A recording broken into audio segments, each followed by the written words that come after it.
Hello cute hearts, welcome back. आज हम अपनी 100 वर्ल्ड्स ग्रेटेस्ट लव पोम में से थर्ड पोम पढ़ने वाले हैं, जिसका टाइटल है shall I compare thee to a summer's day by William Shakespeare. So let's get started.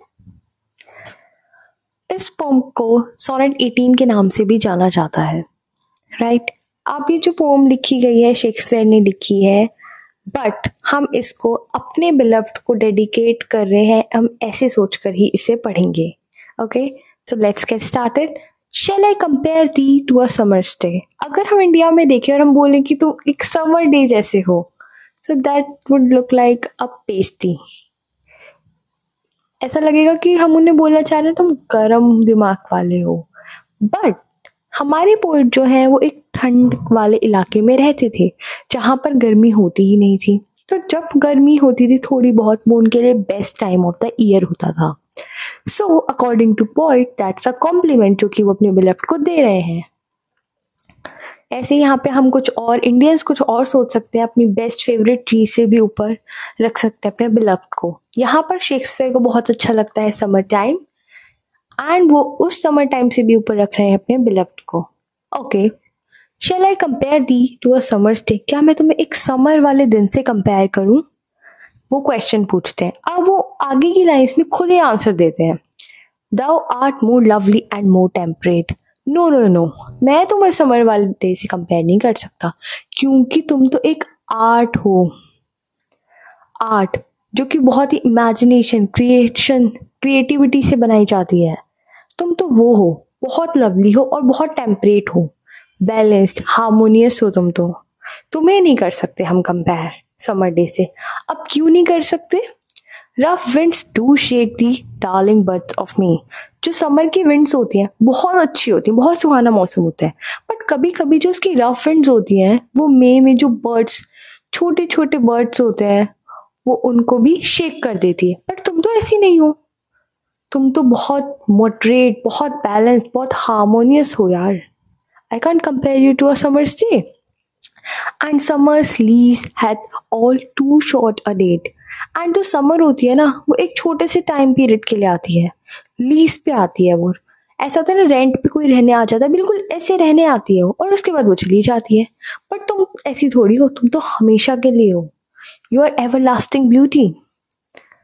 Some time too hot the eye of heaven shines. Now यहाँ पे आई of haven सन को बोला गया है।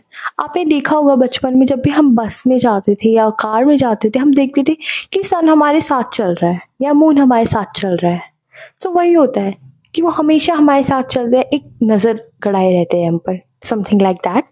सो यहाँ पर पोइट बोलते हैं सम टाइम टू हॉट। जो समर होती है ना, उसमें जो सन होता है वो कभी कभी तो बहुत ज्यादा हॉट हो जाता है, एंड कभी कभी बहुत डिम हो जाता है, and often in his cold complexion deemed, and every fair from fair sometime declines.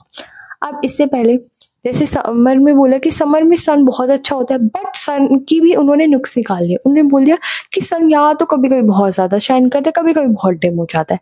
But मेरी प्रिय, मेरी बिलव्ड, तुम ऐसी नहीं हो। आप तो हमेशा ही ब्राइटली ग्लो करते रहते हो।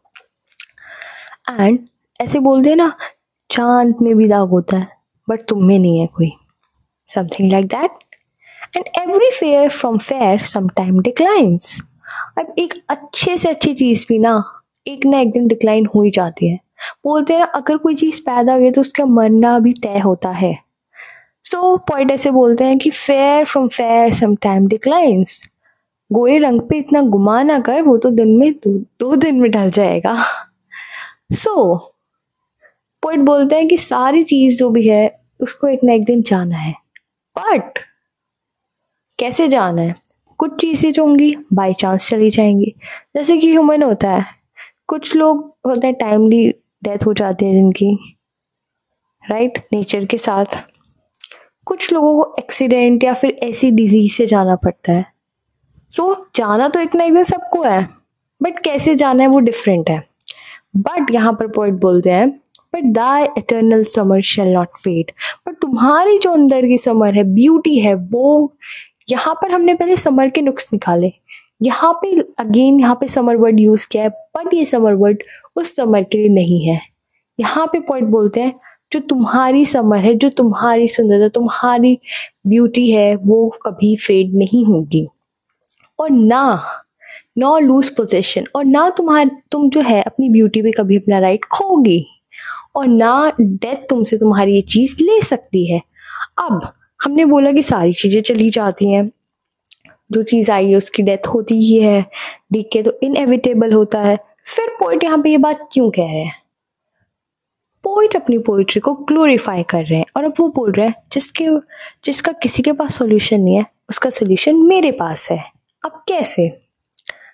वो बोलते हैं आगे, When in eternal lines to time thou growest, in lines में जो कि हमेशा के लिए लिखी जा चुकी हैं, तुम धीरे धीरे करके इनमें ग्रो ही करोगी। तुम्हारी ब्यूटी इन लाइंस में जैसे जैसे लोग पढ़ेंगे, तुम्हारी पॉपुलैरिटी बढ़ेगी, तुम इसमें ग्रो ही करोगे। So long as man can breathe और eyes can see, और तुम तब तक ग्रो करती रहोगी जब तक इंसान सांसें लेता रहेगा और उसकी आंखें देखती रहेंगी। जब तक ह्यूमैनिटी एग्जिस्ट करेगी, जब तक दुनिया जहां रहेगा, तब तक तुम्हारी ब्यूटी रहेगी जिंदा। So long live this. तो जितना ये पोम रहती है, जब तक ये पोम रहती है, तब तक तुम्हारी ब्यूटी, तुम्हारी लाइफ भी रहेगी।